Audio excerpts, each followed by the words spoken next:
Welcome back to Just Scrap Radio on BJPenn.com. I'm your host, Cole Shelton, episode 51, ahead of UFC 266. We got a really good lineup for you. We're first joined by lightweight contender, the 8th ranked lightweight Dan Hooker, to preview his fight against Nasrat Haqparast and kind of everything around this fight. This was kind of before we did this interview, before he even knew if he had his visa. So that was obviously a big concern. He obviously got it, but he kind of detailed the travel, which is going to be insane. But we kind of previewed this fight, how this fight came together, and really everything that's going on in New Zealand, how Dan thinks there's a very real chance that this could be his last camp at City Kickboxing and they may be forced to go elsewhere and train. We're then next going to be joined by heavyweight contender Jairzinho Rozenstruik to preview his main card scrap against Curtis Blades. This is a really intriguing matchup. Jairzinho, heavy hitter, good kickboxer. Obviously, Curtis Blades going to look to take it down to the ground. Jairzinho said he's gotten a lot of good looks in with a lot of good wrestlers at ATT. He's very confident he can keep it standing and find that knockout punch. We're then going to be joined by Cynthia Calvillo to preview her main card fight against Jessica Andrade. Cynthia called out Jessica. You don't really see many girls calling out Andrade. Cynthia explained why she did it and how she thinks a win here kind of sets herself up nicely for a title shot, especially if Shevchenko wins, just because they're on the same card. We're then going to be joined by Martin Sano Jr., who's making his UFC debut against Matthew Semmelsberger. This is a name probably not many of you know, but this is Nick Diaz's protege. Nick Diaz played a big role in basically why he got signed to the UFC. He's 0-2-1 in his last 3 fights, but still Sano, he hasn't fought since 2017. Sano kind of detailed why he took the time off and how Nick played a big role and how Nick's even looking in camp out of his return fight against Robbie Lawler. And we close things out talking to Jalin Turner to preview his fight against Earl Medic. This is a really intriguing matchup. Jalin hasn't fought in a while. He kind of knows if he beats Earl Medic, like, it kind of gets some good hype behind his name. And he knows if he can get this fight out of the first round, he thinks he has a lot of confidence to win this fight. But really good chat with all of them. Really good show, but be sure to share the show, subscribe, and again, thank you all for listening. For one. Dan, how's it going? Yeah, good. Now it is months of asking for him. I think before June I've been nagging the UFC, so it's we're only a couple of days from potentially getting on the plane and flying out. So yeah, it's exciting.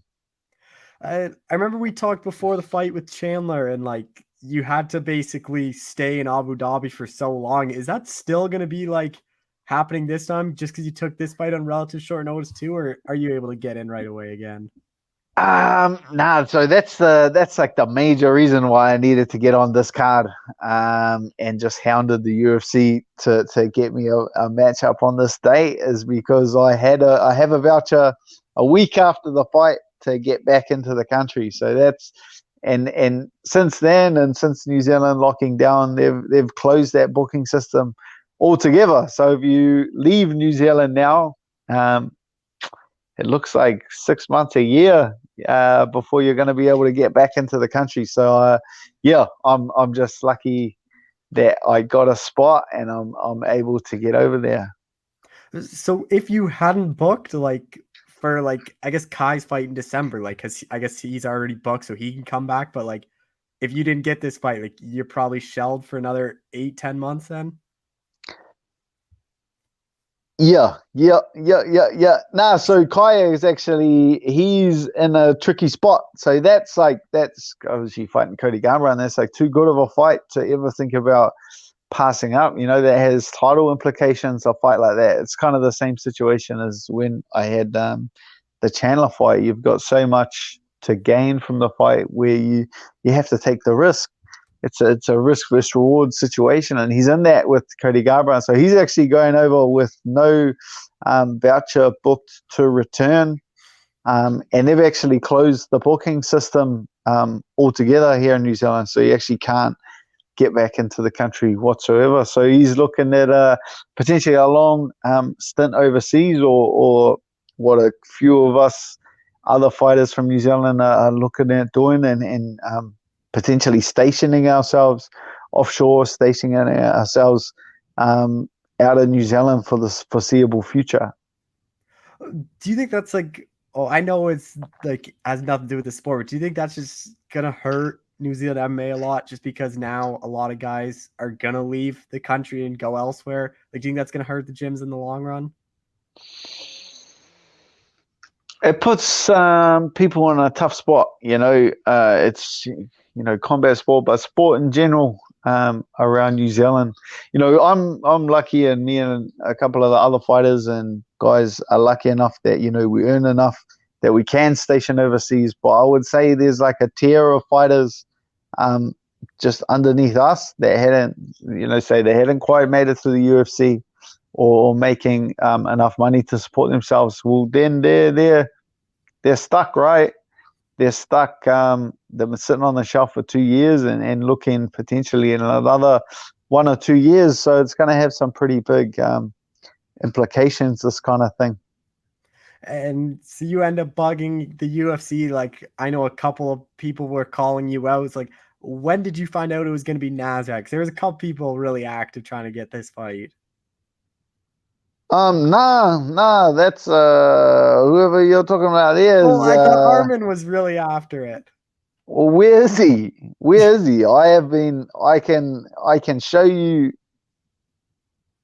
messages with the UFC since before June. I was trying to fight on Israel's card in June. I said, the message only says, I will fight absolutely anyone. He says, I've got no one ranked that's fit to fight. And then that proceeded to this like September card, and we're in the same exact situation. So I don't know. I don't know what that kid's on about. Nasrat is the only fighter that's been offered to me, or the only name that's come across my desk in the last 5 or 6 months. So I think everyone else not named Nasrat is just full of shit. I know this fight only got announced about 5-6 weeks before the card. Is that when you kind of got confirmation with Nasrat? But I assume again, like you were always training for this date anyway, so it's not too short notice for you. Yeah, like I was saying, two birds, one stone. I address one of the other major questions that people has, and they're like, "Oh man, you're fighting on the prelims. Like that's a bit of a strange one, going from 2 main events and a co-main event to fighting on the prelims. It's a real tough spot.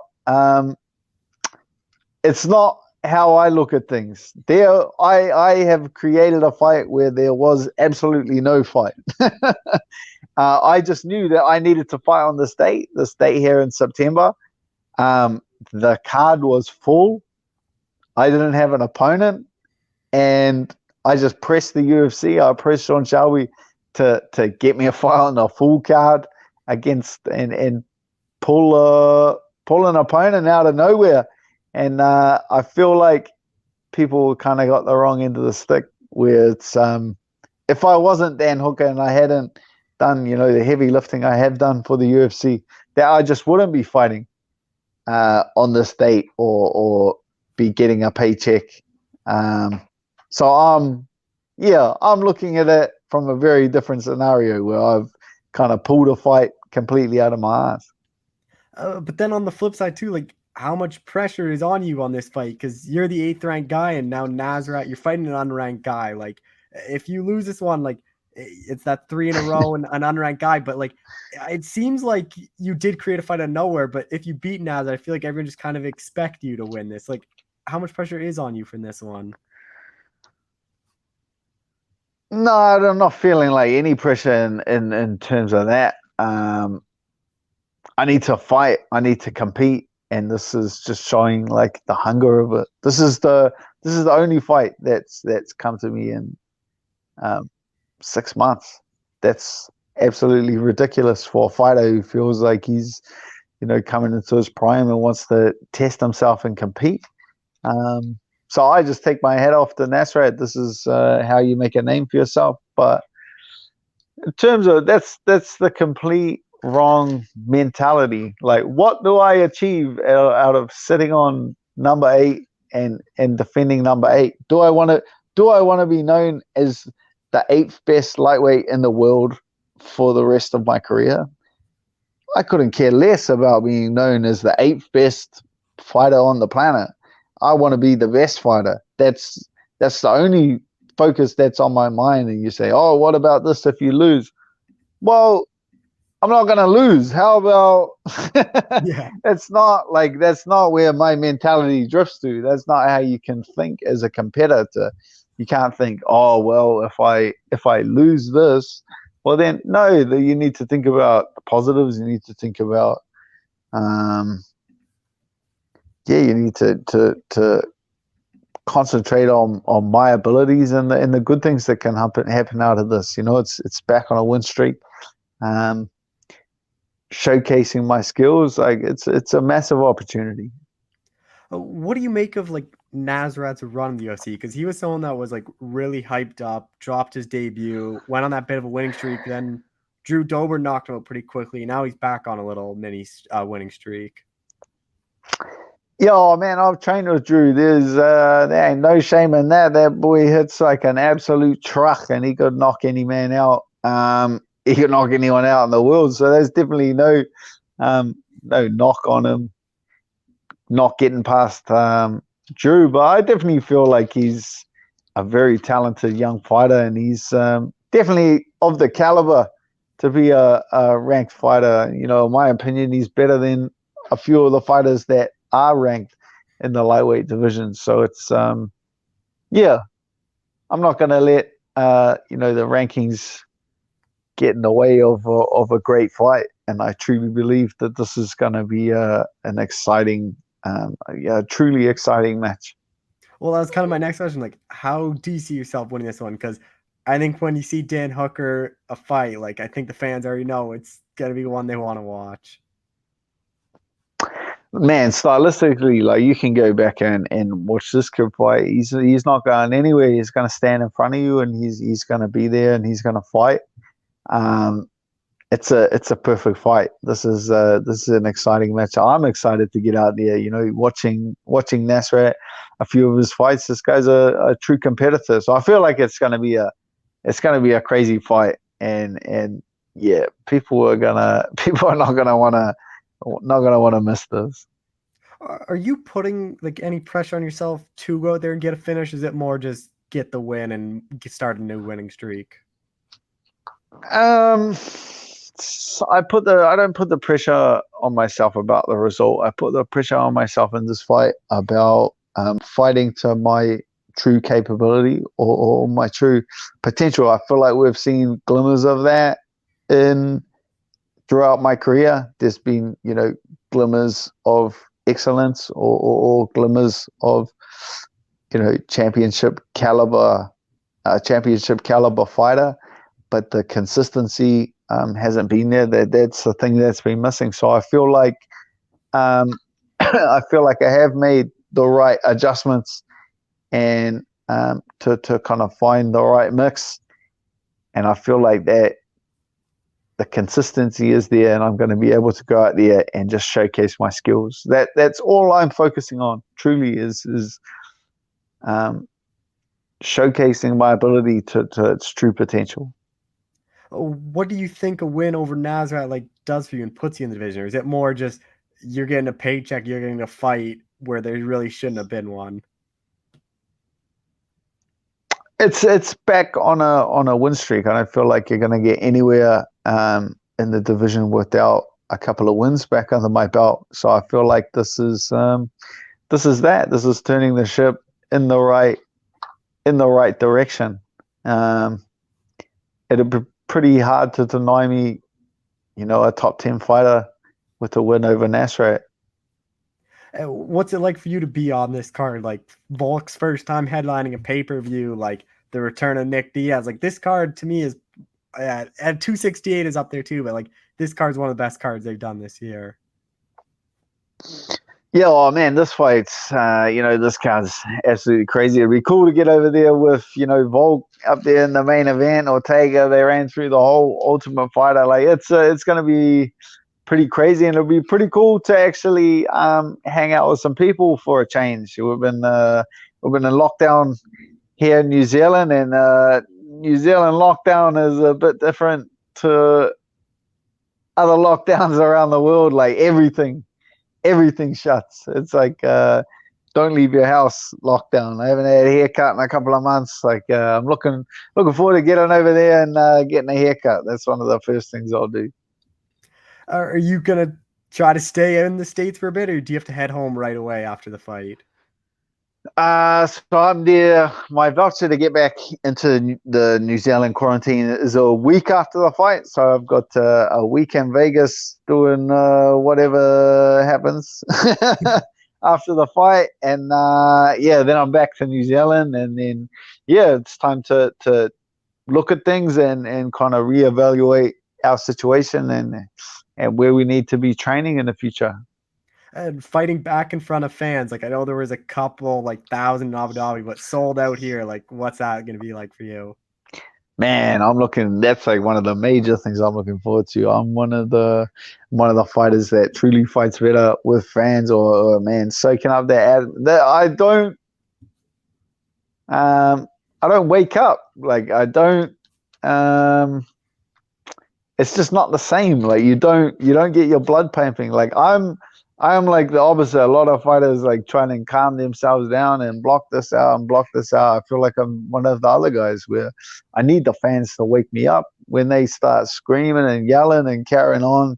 It gets your blood pumping and you really wake up and want to get after it and put on a show. So I feel like yeah, I'm excited for the fans to get back in there. That's probably one of the major things I'm looking forward to. Just a couple more things. Like, at any point, because I know City Kickboxing like had to shut down. I know you guys had like police coming. Like, was there ever any point of you thinking of pulling out of this fight, even though like you needed to fight just because you couldn't really train properly? Nah, never. Kind of never crossed my mind, if I'm being honest.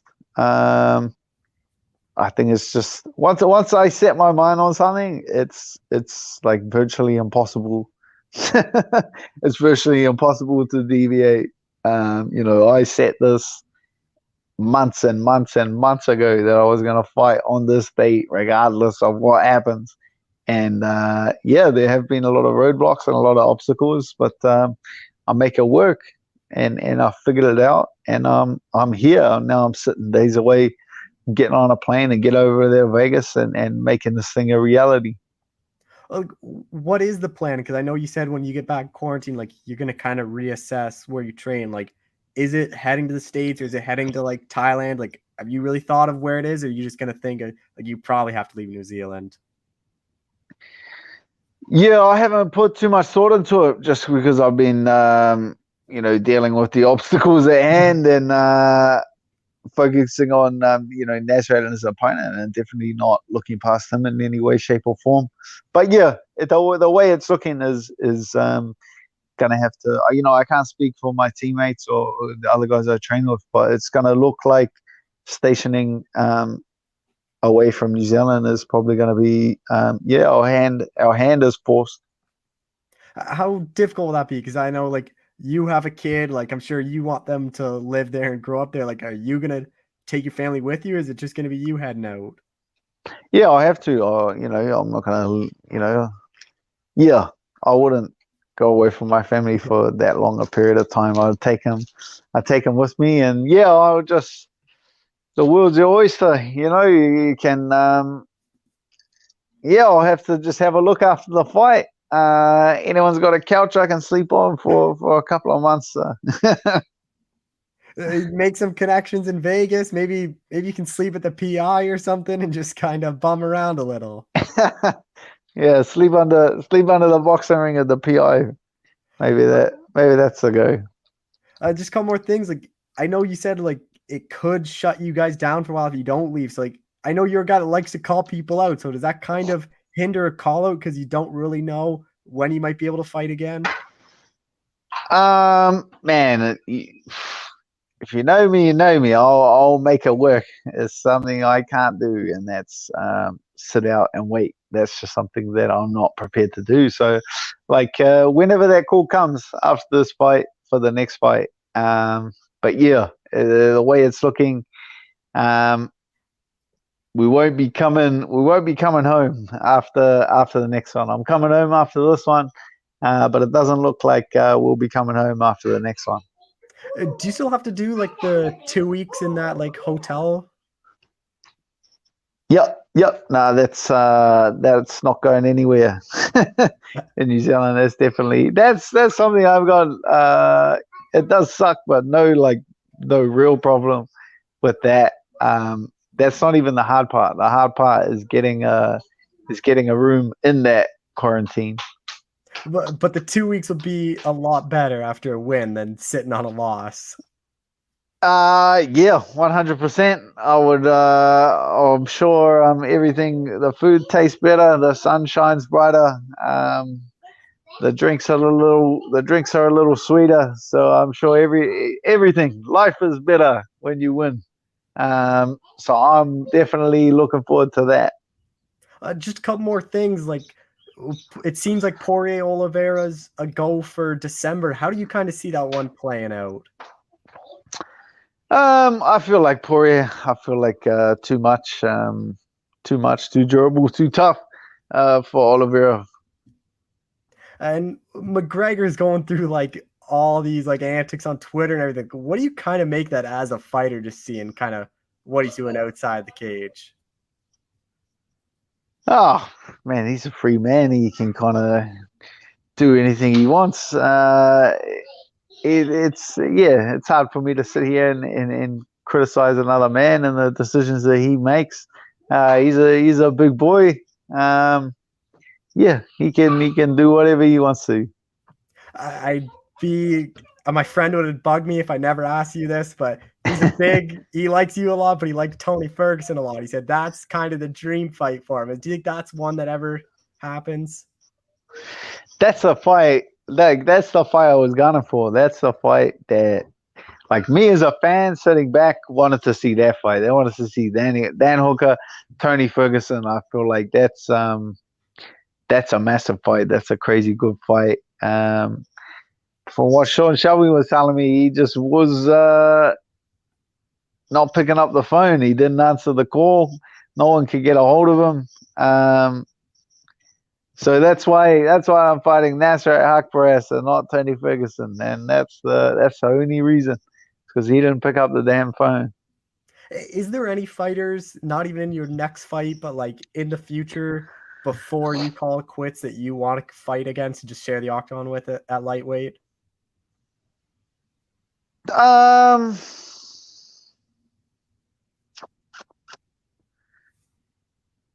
of them.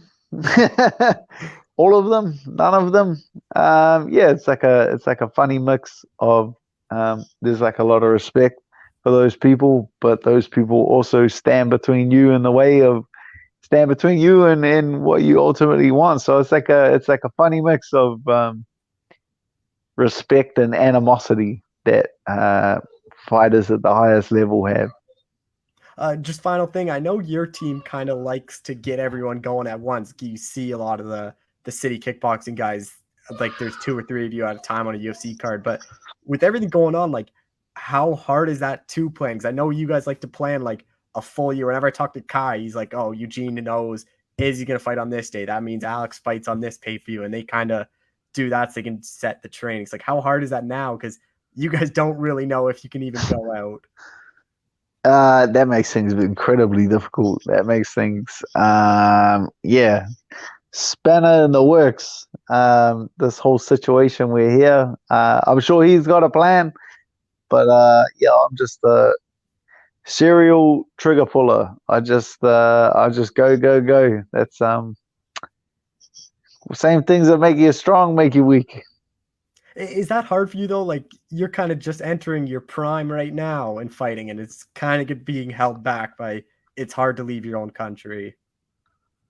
That's why you just gotta make adjustments and overcome it. You know, I can't say that those kind of restrictions and quarantines and lockdowns here in New Zealand didn't impact. Is not having an impact on my career, because it's definitely having a pretty major impact on the last year of me getting out there and competing. So yeah, something needs to be done, and I need to make adjustments. Like, no one's going to do it for you. You can't, like, praying and crossing your fingers and hoping that the government opens the country up is just, you're wasting your time. Like, you need to adjust, and, we'll just have to make do. We have to move offshore and keep the ball rolling.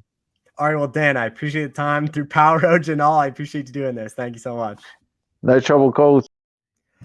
All right, we're joined by UFC heavyweight Jairzinho Rozenstruik, who's got a big fight at UFC 266. Jairzinho, how's it going, man? Good. How about you? I'm doing well.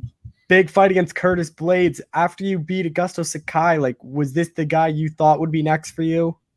Yeah, I think there was the fight to make. It's the fight to bring me back on the top, get me in the contender lineup, and yeah, I got a feeling that this fight was coming.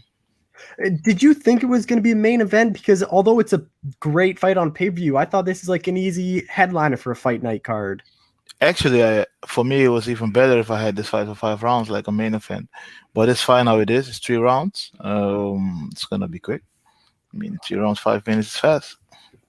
What have you made of Curtis Blades recently? Like, obviously, he got knocked out by Derek Lewis, but before that, he kind of like ran through Volkov, beat JDS, who you fought. Like, he's beat a lot of high level guys and fought a lot of the top guys. No, he's 100%. He's a big name in the game, in the sport, in the heavyweight division. To beat a guy like Curtis Blades, show your type of level in the heavyweight division. So, of course, I take him serious, and yeah, I take him serious. I just want to quickly touch on your last fight. Like, could that have gone any better? Getting a first round knockout just to get back into the win column in a big way. Now, actually, is the way we wanted it to go. Actually, the way we train, make a lot of improvements. Even for myself, I see that, and we keep holding that, and we're moving forward from there. So it was good for us, and it's right where we want to be. How much pressure was on you going into that fight? Just after that Gone performance, where a lot of people didn't think it was the most entertaining fight, like especially you trying to get back to the win column. Like, how much pressure was on you going into that Sakai fight? Actually, it wasn't like pressure. It was more like what happened in the gunfight. I kind of know what happened, and then you change the game, you level it up, and then you go in the next fight and you beat the guy, and you're like, okay, I'm back in the game. Me and the team, we had the meeting, and then we go from there. Like, okay, let's keep this, and then yeah, and now we got a big fight, so we keep going, and it's going the right way.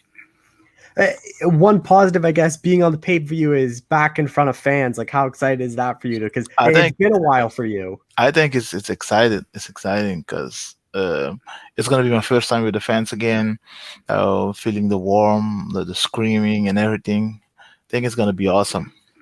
Yeah. Yeah, it's been December 2019 when you fought Overeem was the last time you had all the fans there. Correct.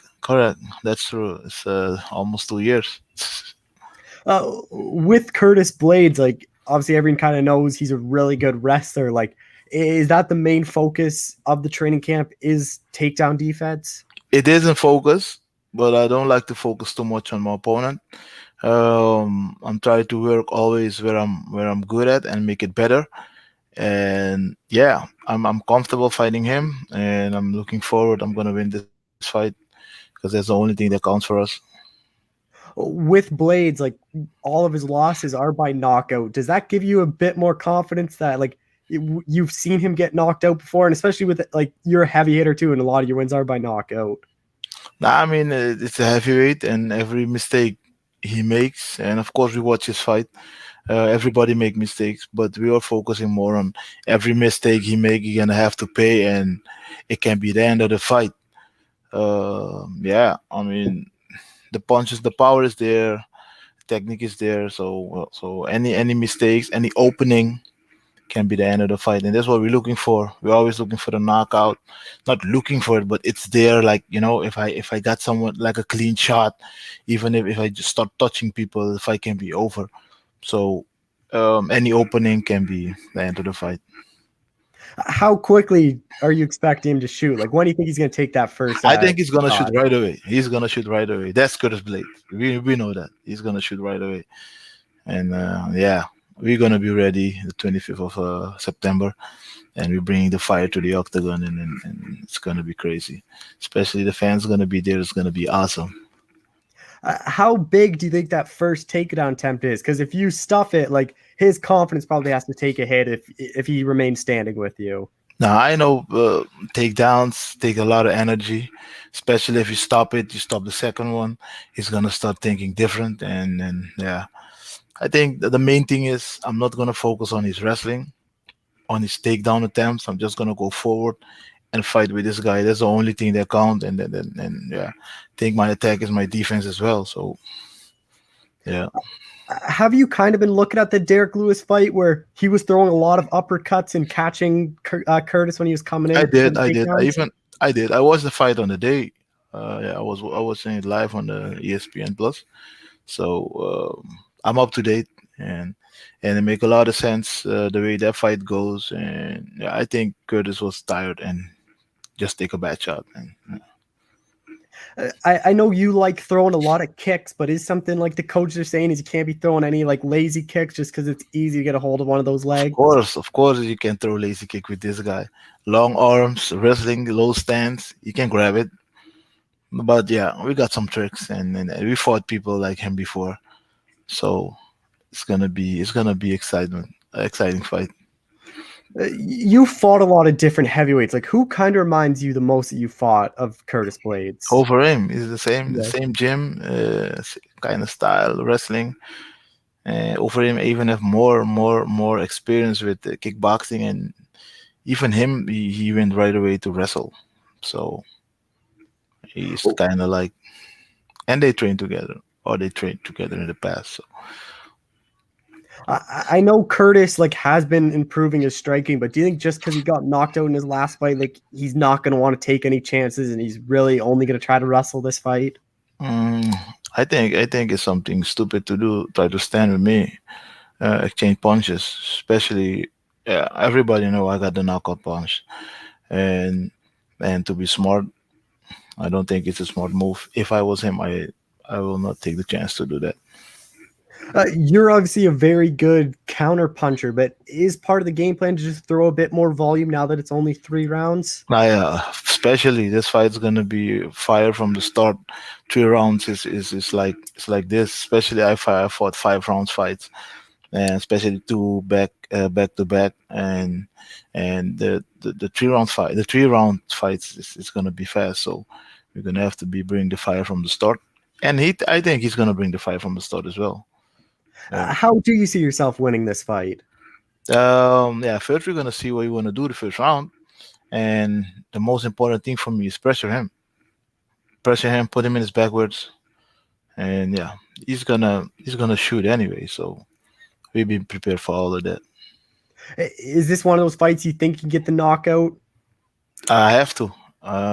Any mistake he makes, the fight's finished, and it's a big fight.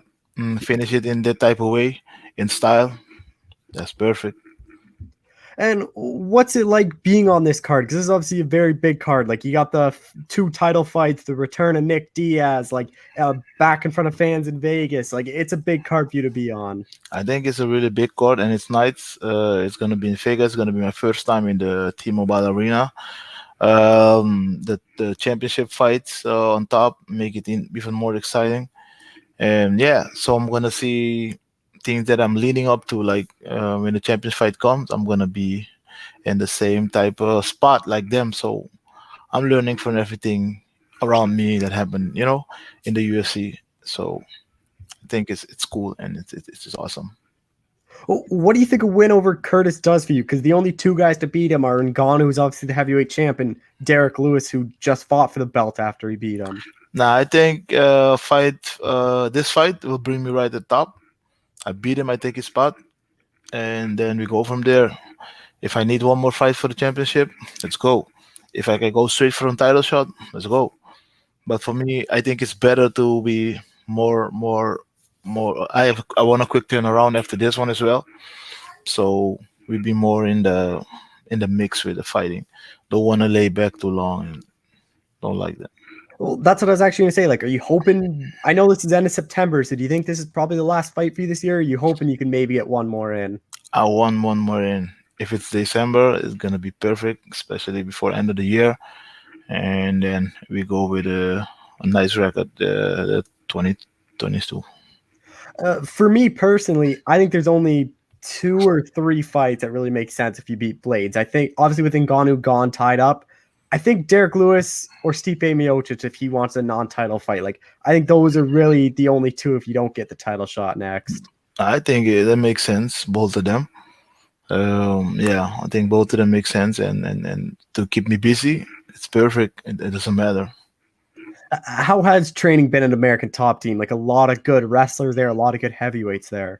Training has been going good. We've been working hard, and some days it goes good, some days it goes bad, and you know how it is. It's fighting. You can have every day as your perfect day, and yeah, we are on a good spot. We have all the bodies, all the wrestlers, all the good wrestlers, and yeah, everything is good. It's perfect there.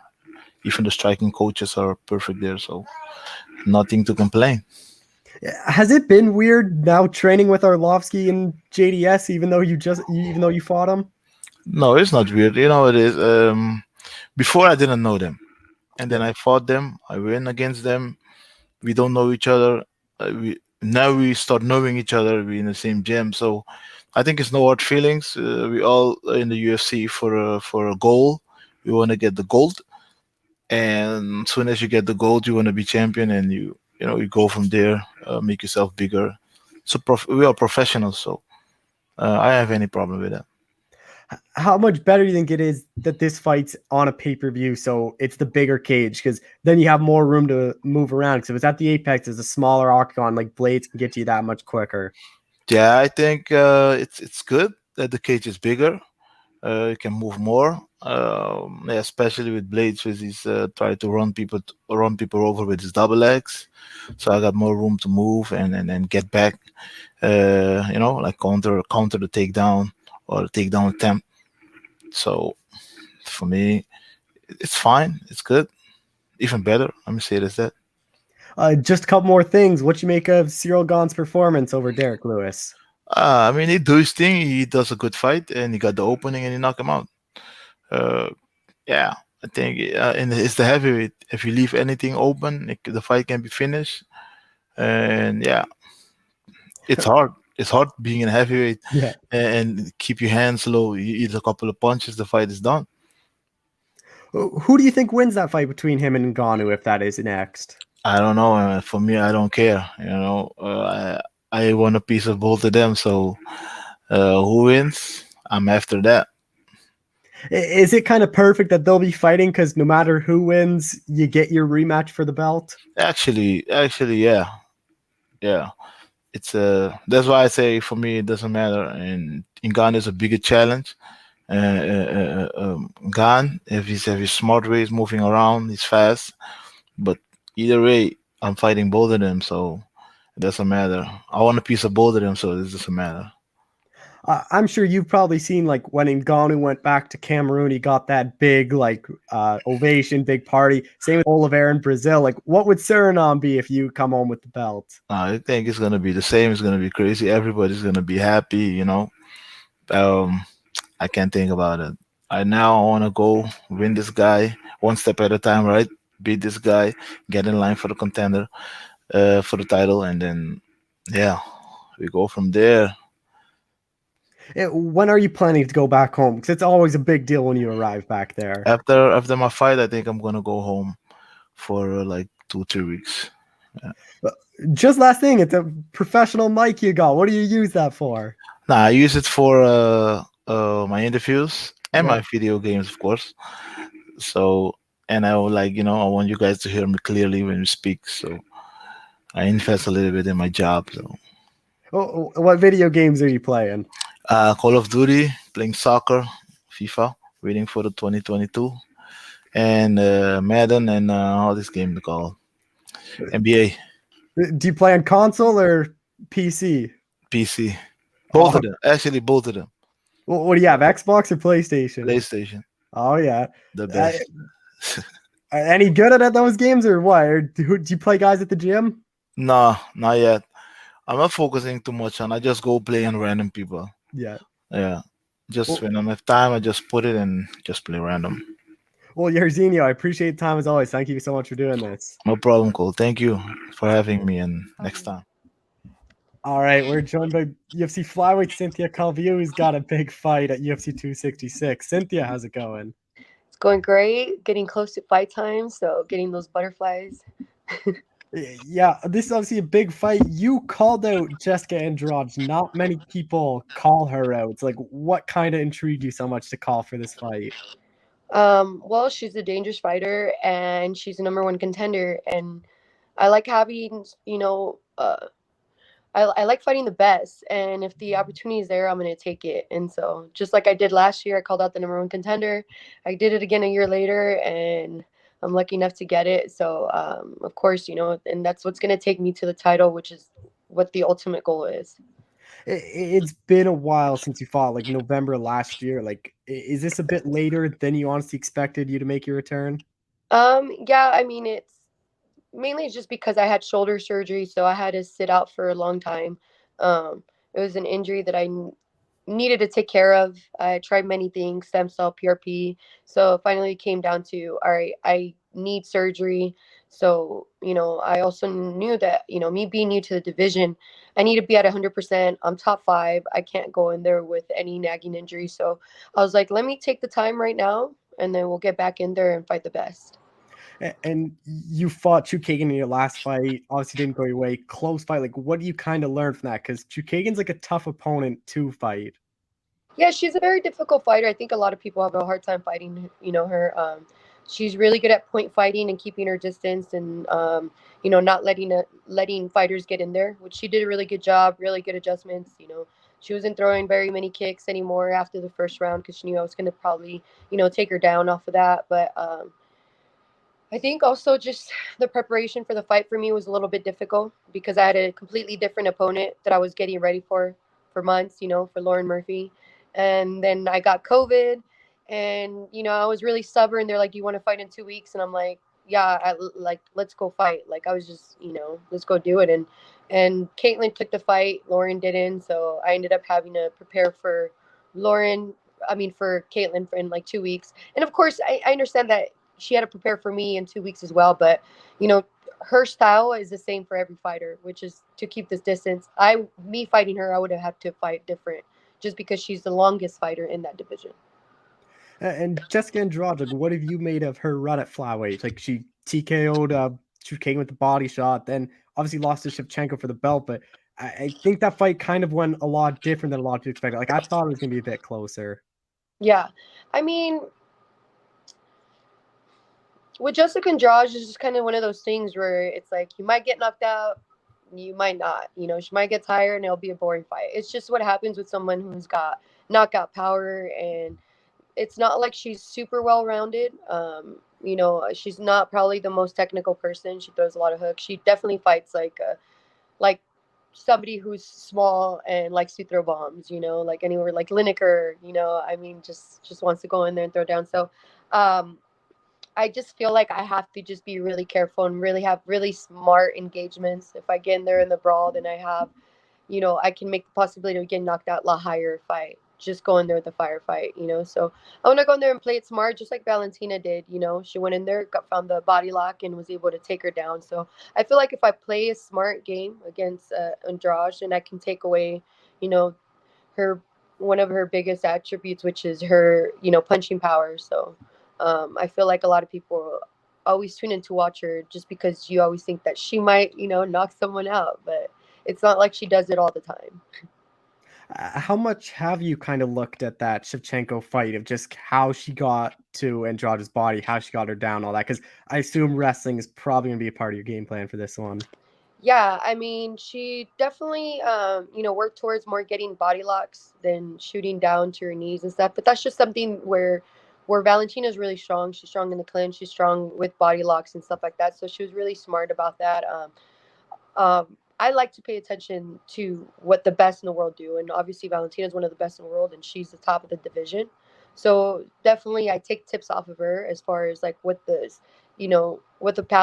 path to success is to beating an opponent that especially if she's already just recently fought them. So of course, that being her most recent fight, I was gonna watch that a couple times with my coaches. Not over obsessed about it too much, but definitely take some pointers.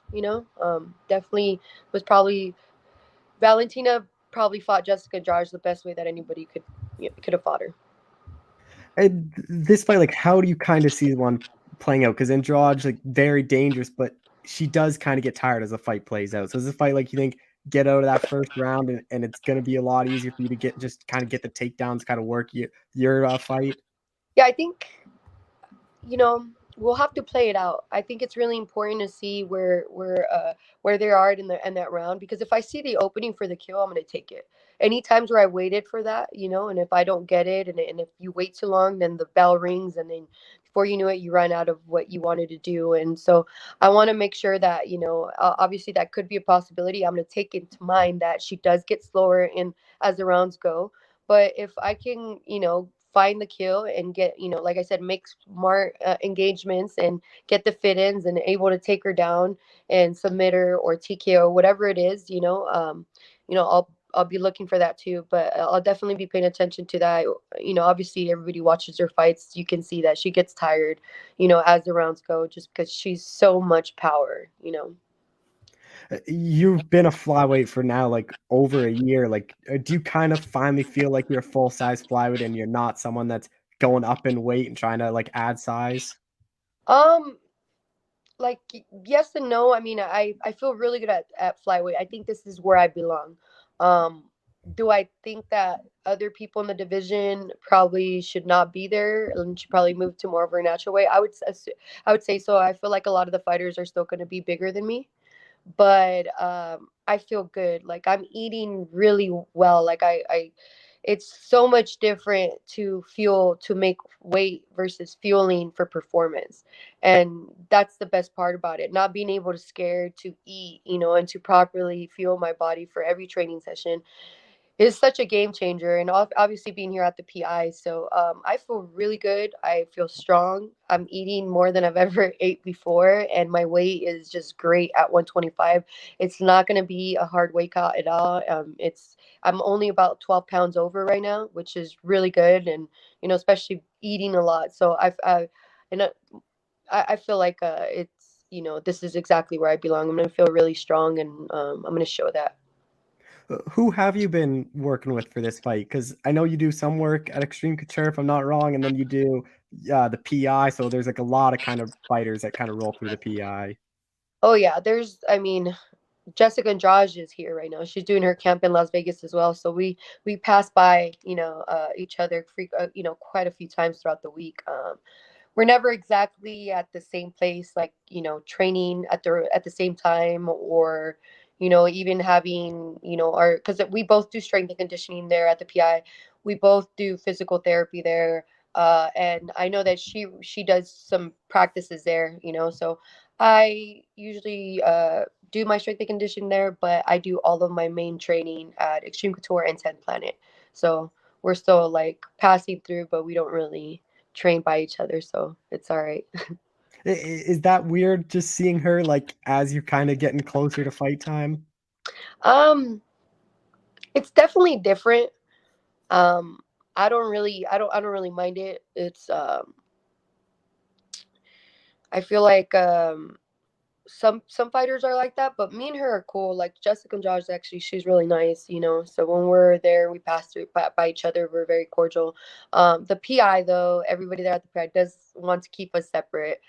Mainly Forrest Griffin. He feels like even if both fighters are nice, the energy is going to be different if they're in the same room, so let's just keep them separate as much as possible. So that sense almost kind of adds on to, like, oh, we're not supposed to be by each other, but, like, hey, Yeah.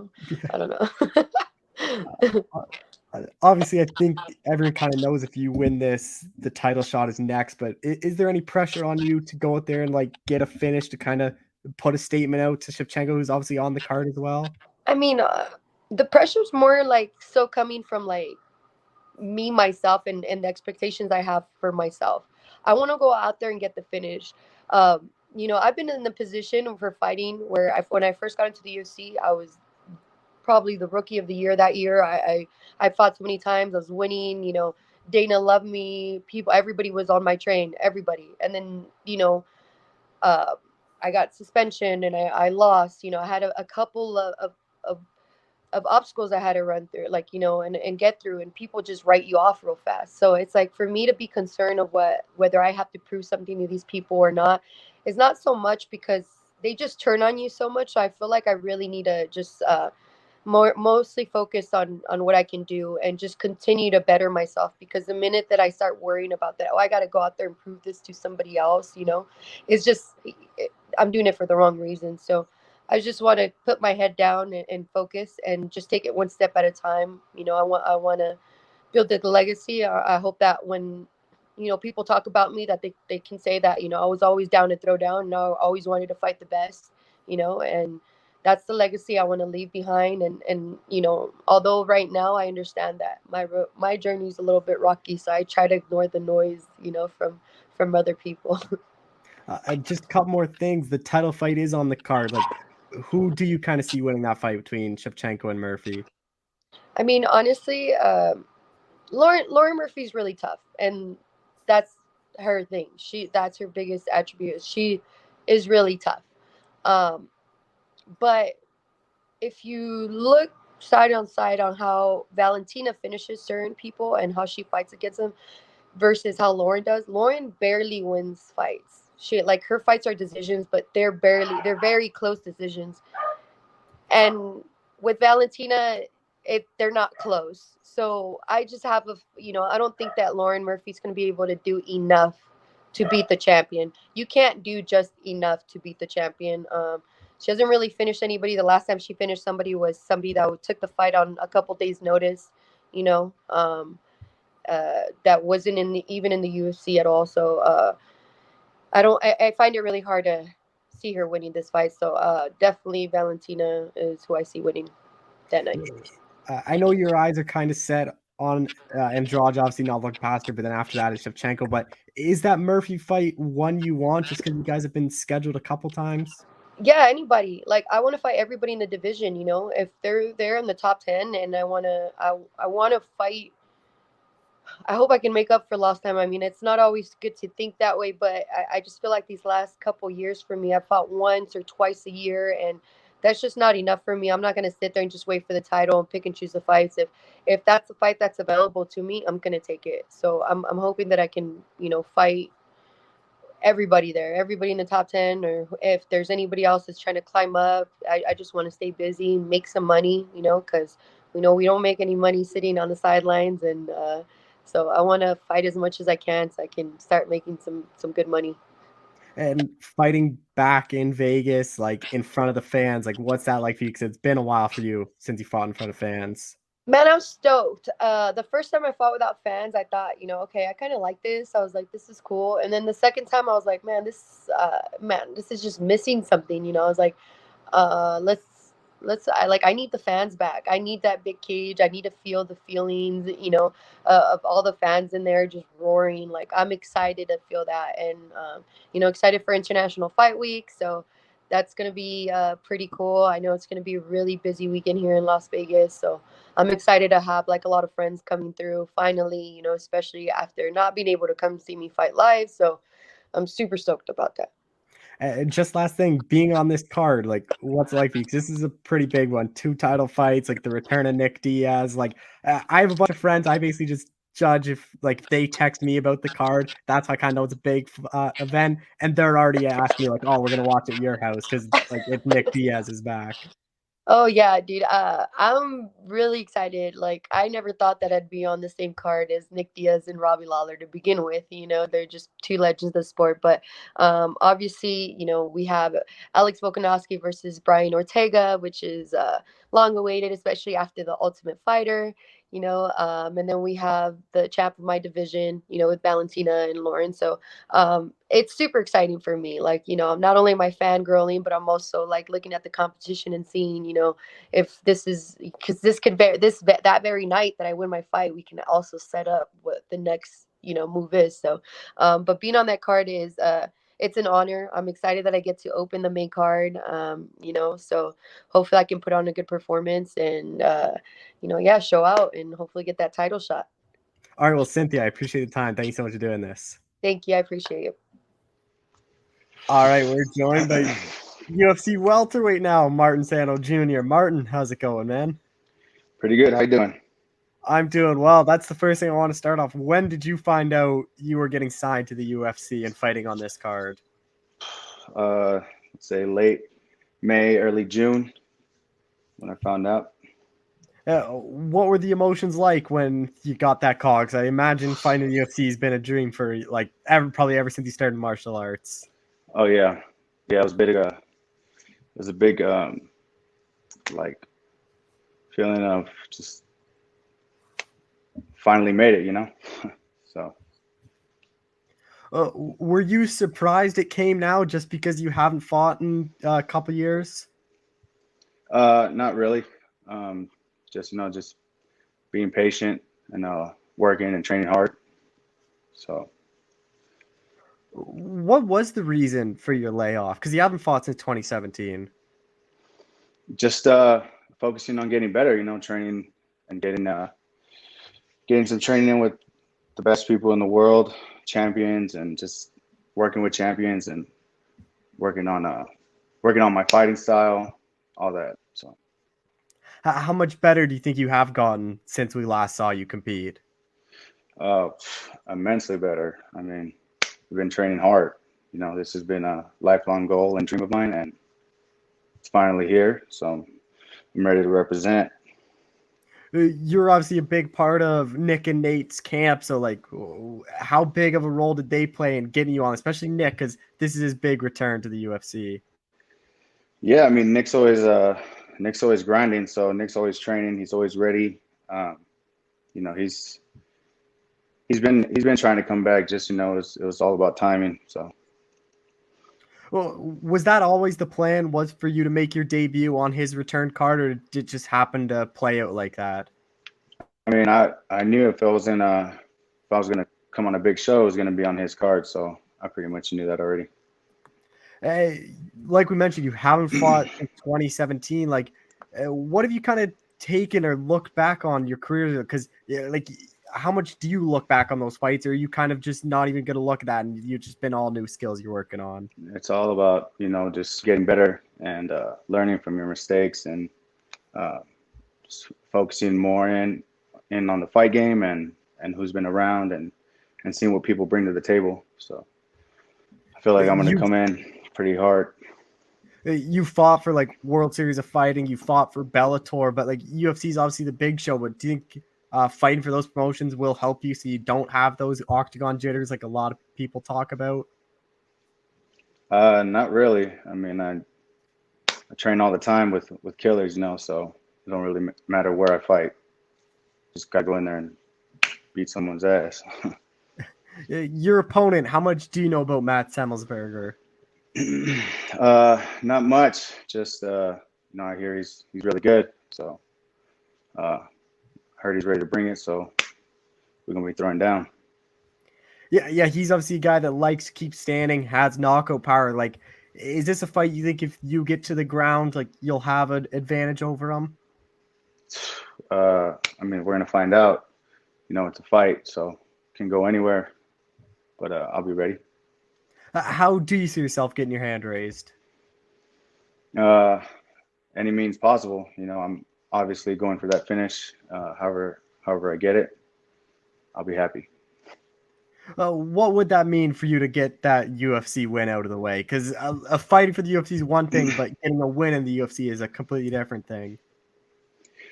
Yeah, it'll be a big mark in my career. So, but it's just the beginning. Are you hoping a win here, like you get a quick turnaround, just make up some lost time because of the time off? Yeah, I mean, I'll be ready to go. So, like I said, stay training. So, you're fighting on this big card, like sold out crowd in Vegas. Like, what's that gonna be like making that walk out in front of that sold out T-Mobile? It'll be awesome. Dream come true. Are you like who are the main guys you're working with? Like, are you working with Nick a lot for his return fight? Yeah, I mean, I train with him every day, and Nick, Jake Shields, a lot of good guys really helped me out. So, Are you surprised Nick's coming back? Because for some people, they thought we'd never see him again. Not surprised, motherfucker. You know, nah, he's been staying ready, so everyone's gonna have a good show on their hands. What's it like going to be able to share a card with him? Because even though he's not the main event, like he's kind of the big headliner of this card. Yeah, I mean, it's a big name, it's a big show, and you know, you wanna be. Everybody wants to fight on a Diaz card. You know, he's your fighter's favorite fighter, so it's gonna be a big show. It'll be a good one. I know the Diaz's roll into fight camp like with a lot of people. I know you're usually part of that. So how comfortable are you already with like UFC fight weeks? Because you've already experienced a couple times just with Nick and Nate and all them. Yeah, it gets crazy. The fans are amazing. The fans are great. You know, they always show love. So, you know, it'll be something. How has Nick been looking for this one? Because just hasn't fought for so long, but he's a guy that's always in the gym training. Yeah, Nick's looking better than ever, man. That dude, he's on point, stays on point. Yeah. How do you think he beats Robbie? Because a 5-round fight, like I think that kind of favors Nick because he has insane cardio. I mean, I don't know. You know, it's gonna play out how it plays out, but you know, history's gonna repeat itself, and he'll come out victorious. With Nate too, when do you think we'll see him back in there? Man, I mean, it's up to him. You know, he calls all the shots, so whenever he wants. Is that kind of goal for you? Get Nick and Nate on the same card, and then get yourself back in there on that card as well? Oh man, it's asking for a lot, but that'd be amazing too. Shit, I'd be down for that. What are kind of the main things you've learned from working with this camp? Because Nick and Nate are like, and especially Jake Shields, all them, like they provide a lot of unique skill sets that you can obviously learn from.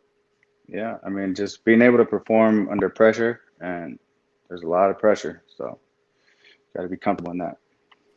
Your cardio too, like how much better has that gone with you working there? Because Nick and Nate, like those guys, I'm sure, just always in your face, and like you really can't get tired when you're training and sparring them.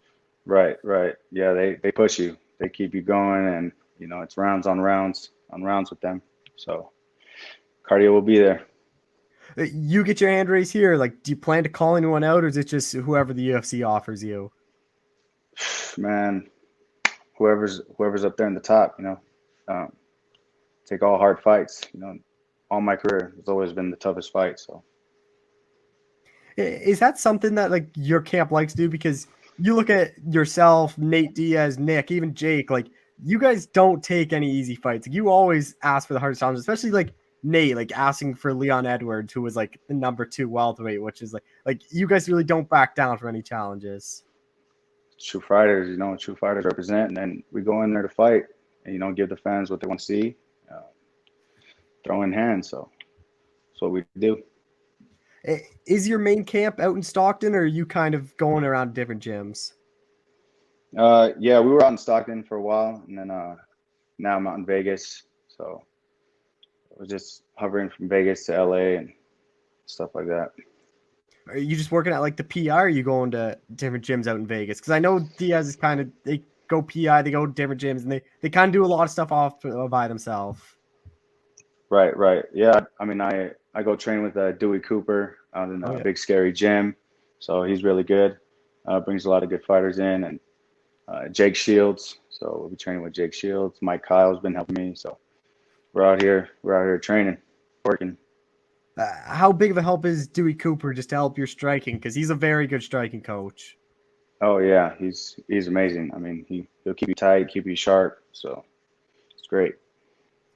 Just last thing, making that walk to the octagon, like what are those emotions going to be like, or is there going to be any? Train to go, ready to go. It'll be ready for a fight.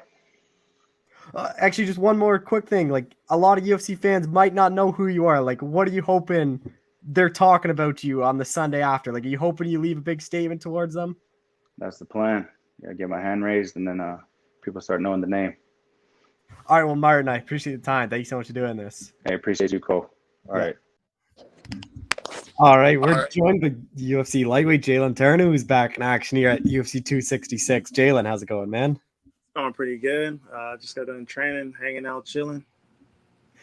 Fight's coming up here pretty soon. Like, when did you find out about this fight? Because this was one I remember texting you about because I know this opponent was floated. It was just the date that was kind of up in the air for a while. Sure. I think like around the time you texted me. I don't even remember when. It's been a while though. I've known about this fight for a while. And then finding out you're on this date, like UFC 266, like the return of Nick Diaz, like what happens? Like when you find that out, like is it just pure excitement to be part of this card? Yeah, it's pretty dope. Like at first I was just like, I'm just excited to go be back and fight and do my own thing, and now I'm like a part of such a big card. I'm like, man, like it's a good return. We haven't seen you in about a year. Like, what was the reason for the layoff? Man, it's been injury after injury, like personal stuff. Just been sitting on the shelf a bit. Like it's been a lot. Mainly just injuries, dude. Like I got injured after my last fight. That sent me back a couple months. I think I ended up getting COVID sometime earlier this year. That set me back. And then I just kept trying to get scheduled. I was gonna get scheduled for a fight, and then I ended up breaking my hand, and it's just been a bunch of bullshit. So, yeah. Fighting like back in Vegas, the T-Mobile Arena, like back in front of fans too. Like, what's that gonna be like? Because your last fight was the only one you did. You're one of those rare fighters. You only had that one fight without a crowd. I'm hyped to feel the energy, feel the vibe. Hear everybody roar and scream, hear people boo and cheer. I want to be in front of all of that again. So it's gonna be fun, like being around the crowd again. Your opponent, Earls Medic, like how much do you know about him? Because this is a guy that had a very impressive fight in the Contender Series, then kind of just ran through Elon Cruz in his debut. I know a fair amount about him. I know people that train with this at the same gym as him. Shoot, I mean, yeah, he's had some impressive fights, but they weren't long fights. You didn't get to see much of him being tested, which is it's always something to bat an eye about. And it's crazy, like he has so much hype just off those two wins. Like I hate to be like, oh, he hasn't been tested. Like I don't want to say that, but I guess I gotta be his test. But I don't know, dude. Like he has all this like hype and energy, which is really good. Like I'm happy for him, happy that he has all that. But I'm here. It's my time. Like I'm sorry I have to be the one in front of him, but I'm not sorry. Well, and like you look at him, like all his wins are by first round stoppage, except for one. It was like 30 seconds into the second round. So like there's so many questions. Like you don't really know if this guy has like cardio to go 15 minutes or like I think that's what you see it a lot with like these undefeated fighters that come up. Like we're with you, like we've seen you go 15 minutes. Do you think that's kind of advantage for you? Is if you could take this, the longer it goes, the better it is for you, just because he's never experienced that? Oh, without a doubt. Yeah, I've gone to decision a couple times. I'm good all 15 minutes. Yeah, I mean, honestly, like I feel like I've been a first round winner for a long time. Like most of my finishes are in the first round. I've only had like 2 second round wins, and I feel like I would put him on the first round. Like that's just me. But if it goes to 3, I'm still getting my hand raised regardless. You are one of the bigger lightweights. Like you're gonna have a reach advantage. Like, and you use it pretty well. It's like how big do you think that is gonna be in this fight, where you can kind of even just jab him and not let him get inside and land those power shots? It's that's actually like a really big factor. Like he is taller, but I have like a 6-inch reach advantage, I believe. And I mean, like I said, like I have the attributes.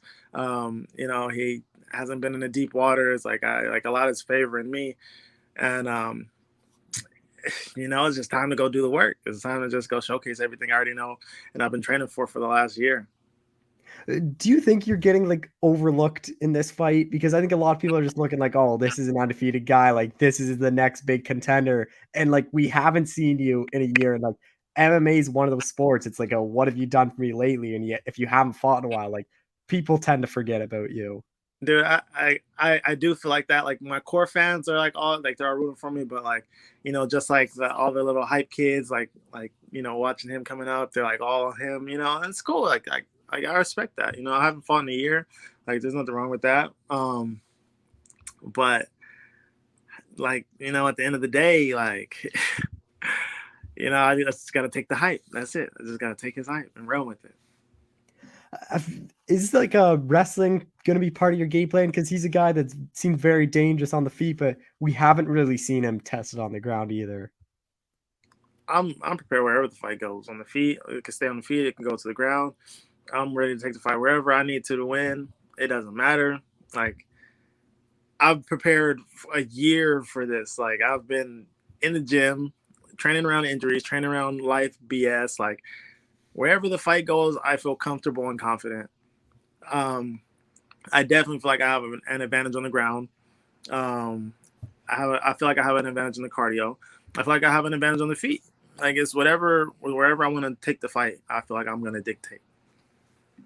How do you see this? What like? How do you see this? Do you see yourself getting your hand raised? Man, I kind of see a first round finish.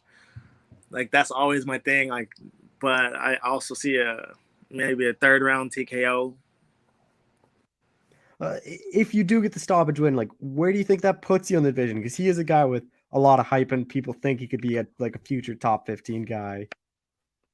Honestly, I don't feel like this fight will like. I'm hyped for it, but I don't feel like it should put me up too much higher. Like it should put me somewhere, but not like he's only had one solid UFC fight. Like give me like one more dude, and then like we get to start talking about rankings and where I could be placed at and moving up. I'm not in a rush. Like I've been sitting out for a year. I've grown a lot of patience. I'm gonna hit the top 10. I'm gonna hit the top 5. And I'm gonna come close to a championship belt. I'm gonna touch the belt, and like I'm taking my time. There's no rush anymore. You just said there's no rush, but are you hoping everything goes right here? Like you can get one more fight in this year, or you think this is probably it for you just because you had the whole year off?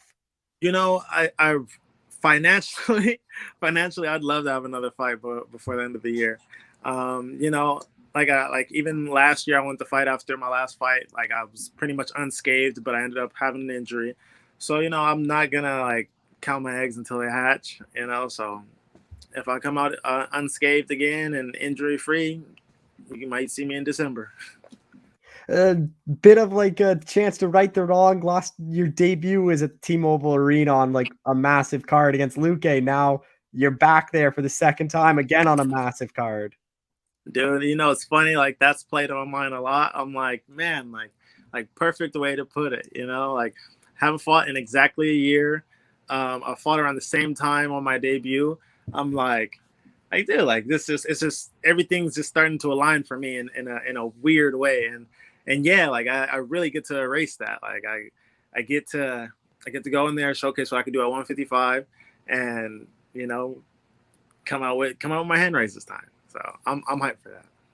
I know, especially on these big cards, like you get that post-fight interview and they kind of like push you for that call, but you seem like a guy like it's really whoever the UFC offers. Is that kind of what your strategy is for right now until you start getting that bigger name and get close to the rankings? Yeah. I'm not calling nobody out. I gotta get some more impressive finishes, and then I'll start talking a little bit. I'll put some names out there. You get past this one, and then you'll see a little bit more of me, a little showmanship.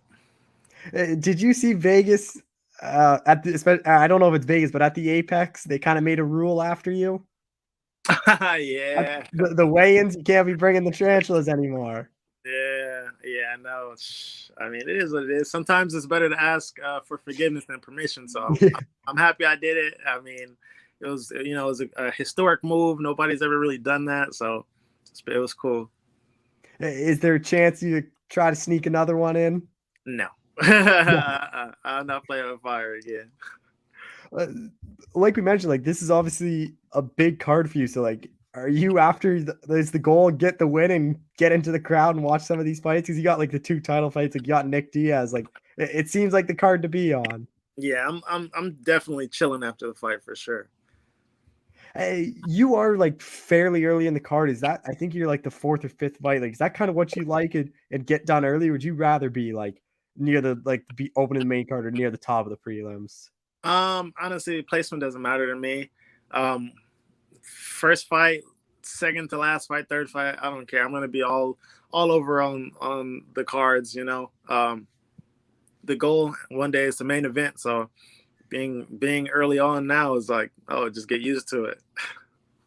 Just last couple of things. Where have you been doing most of the training camp for this fight? I've been at Ruka Yeah. in Costa Mesa, and then I've been at Crossing Gracie Riverside. I had a friend come out, Ozzy. I always butcher his last name, Dukalubov. Dukalubov. He came out, helped me with my camp a bit. He'll be in my corner, so it's been a great camp, man. It's been shit. The beginning of it sucked, but now it's turning out really good. Yeah, just because I was asking, because Ruka's been getting a lot more people in there. Like I saw Luke Rockhold has trained there for a bit, and like Perillo's kind of recruiting everyone over there. Yeah, I trained with Luke a little bit. We've had a couple sparring sessions. He's good, been good work. Training. I haven't trained with Perillo too much lately. I want to get some more work in with him. Yeah, but Perillo's a dope ass coach. Always does, dude. He's just a dope human being in general. Yeah, I've been working with Anthony Gonzalez for the most part for my camp. You know, head coach. So he's been taking care of me. Just last thing, who is going to be in your corner for this fight? Sean Ruiz, my jiu-jitsu professor, Ozzy Dukalubov. He'll be, attending my wrestling and help me out with some stuff. And then Anthony Gonzalez, my primary MMA coach. Actually, just one more quick thing. Like, is it going to be a bit better going out to Vegas now that it's not like fully locked down? You're in that bubble. You can kind of sort of explore the city again. Yeah, dude, like after this fight, I want to go have some fun. I want to chill, hang out a little bit. You know, just live life a little bit, because I feel like I haven't got to live for a while. You know, like trying to stay financially stable and mentally stable, figure things out. Like I want to just get this fight in, have a good win, and then go celebrate. All right. Well, Jalin, I appreciate the time. Thanks so much for doing this. Thank you.